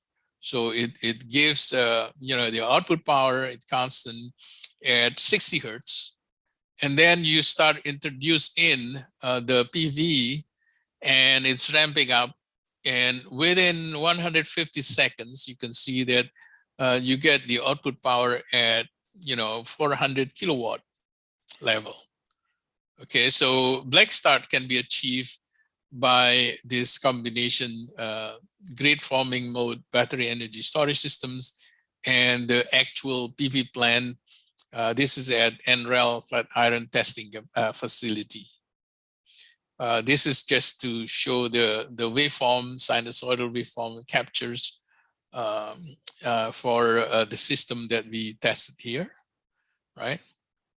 And this is another test where for 24-hour operations, we try to have 100% renewable energy islanded grid at NREL Flatiron facility. And the orange line here is the solar power PV, right? The gray is the load, right? And the green one is the diesel, the wind. And the yellow here is the diesel. You can see the diesel doesn't even produce, right? Let me see. Yeah, it's basically the diesel is a flat line, so it's producing the base load, right? And so this is a variation of the load, is flat load here. Now during the day, you can see that you got a output power of PV in the early morning is less than the load. So the battery, which is the blue one here, is supplying the deficit, right? As the solar increases, then the battery also decreases, right? And during the daytime, at noon, right, around noon, you can see that the solar PV generation is higher than the load.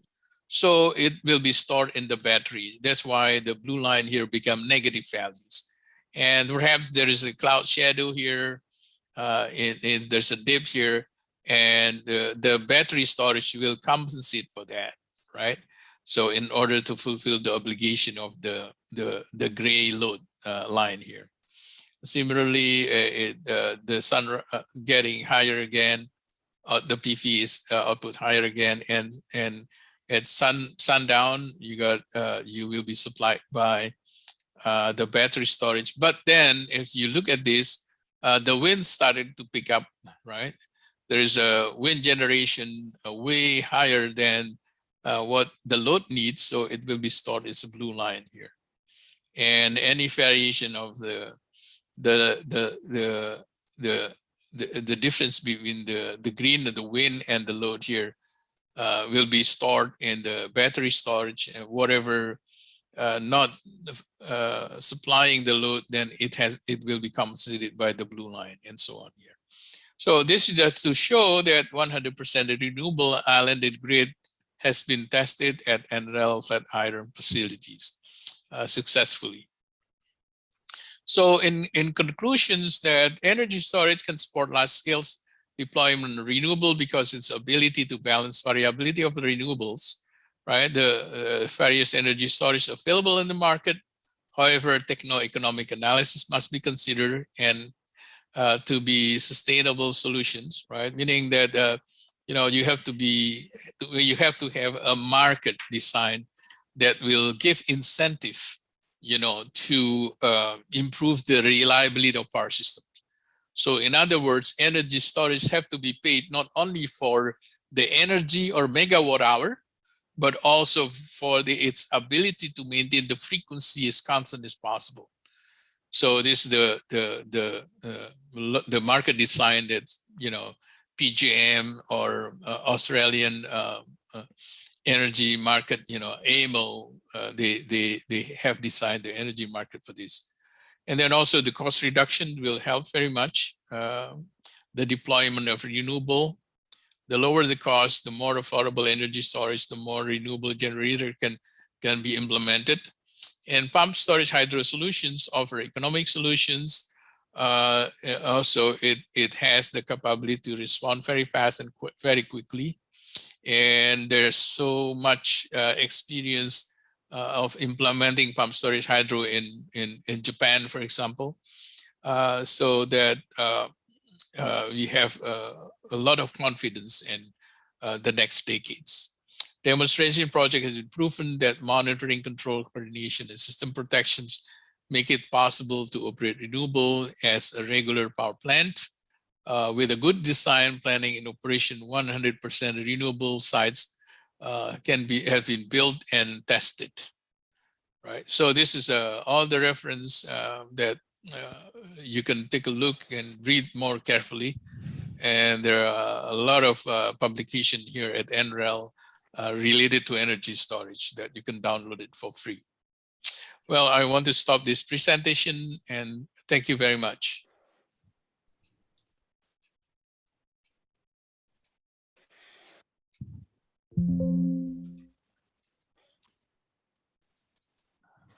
Thank you very much, Professor Muljadi, about this presentation. And I see that you are back online here, and there is also a lot of discussion going on in the chat.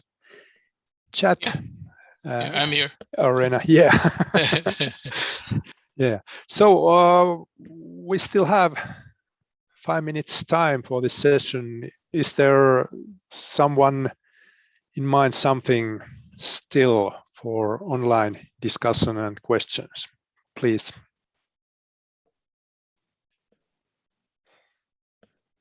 Or are all the questions already handled in this chat area?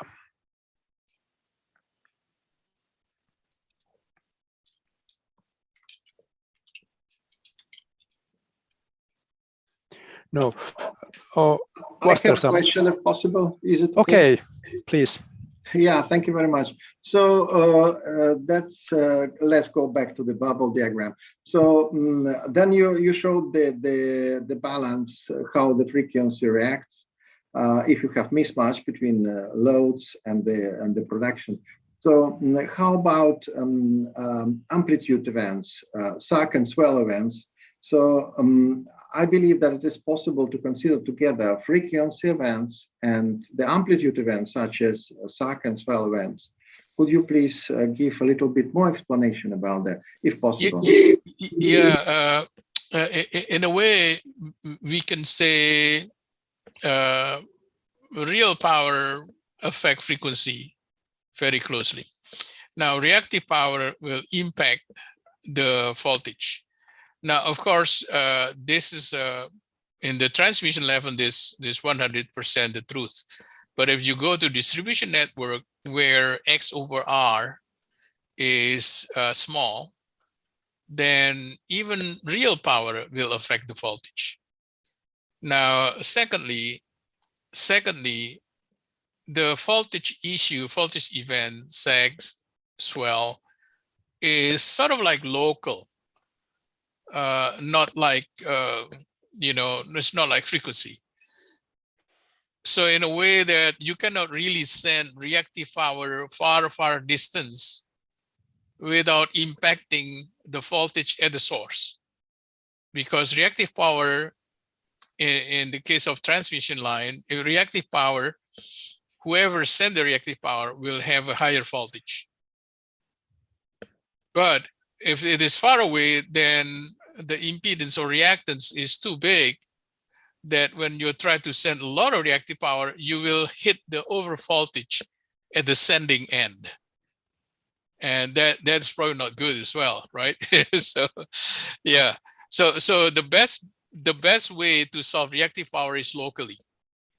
The closer you are to the lower voltage, under voltage conditions, then the better your reactive power injection will be.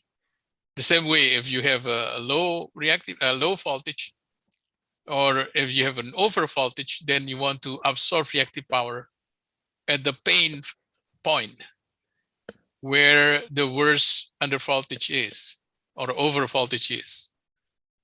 Okay, so it's local issues. Voltage is more local issues to me.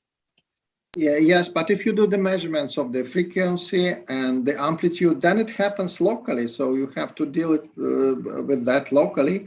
And the frequency events can be also local. So just because of the local unbalance of the imbalance of the grid. So then how it propagates, how the events propagate, along the transmission lines, that's another question.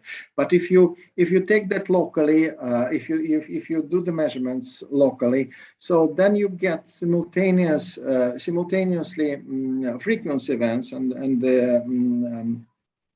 the voltage events and the amplitude events. So would it be possible to consider them together and to balance them together? Yeah, definitely. Definitely, if you have the resources let's say you have a battery storage on site and you have an event, then by all means, please produce it. But just to give you an example, pump storage hydro is very site specific. Meaning if there is no resource there is no altitude difference between lower and upper reservoir, you cannot build a pump storage hydro. So that's the kind of things. Now, battery storage, you can put it anywhere. But the cost of battery storage is much, much higher than conventional, sort of like hydropower. Yeah, if you got the solution, or if you can afford it, put a battery storage right on the spot, I think. Okay, so the solution would be with batteries. Regarding a reactive power, I think it could be balanced with the capacitive loads, right? So Yeah. that it should be compensated in some other way. So that we just decouple them, as you said in your presentation, by the way. Right. So yeah. Yes, but thank you very much for interesting presentation, and good luck to NREL. Yeah. Thank you very much. Yes, thank you very much, Professor Muljari, for this very, very interesting presentation. Thank you. And now I think that we are going to move in our program. Mike, how it is, because next in the program there is a technical committee meeting of this our TC 6.3 power and energy systems. Is it so that we can continue with this Zoom channel, or should no? No, no. No. This Okay. Zoom channel is for all participants. They can continue discussion and even ask some additional questions to Professor Mulgadi. And you have another Zoom session for TC meeting, and I see already many TC members meeting each other. Yeah, I About have to excuse 70 myself. 17 participants. Okay. They are waiting for you to start the meeting. Okay. Yeah. I have to try to find a link somewhere to get there. Okay, but I leave I will this. share the link to you. in Well, chat this would be nice if you have it. for you to move fast. So I have to excuse myself. Thank you for the opportunity to present. Bye-bye. Yeah. Thank you Thank very you very much. much again, for and bye-bye. Wonderful presentation. Thank Yes. you. Bye-bye. Just a moment. Yes. Yuri, I'll try to, okay, I will share it publicly. That Yeah. is not a secret. No, If everybody you is want to welcome. participate in the TC meeting, triennial, yes, the TC meeting, you're welcome. Do you see it in the chat, the link? Okay. And here we have a break in our program. In an hour, we'll start sessions. You are invited to regular and invited sessions. Yesterday, we had a very informative discussion there. And Very good. due to contribution of some of our participants. So I'm grateful to Konstantin Suslov, to Alexander Stotsky, who drive it very well sessions. So let's continue in the same manner. Thank you very much. Thanks a lot.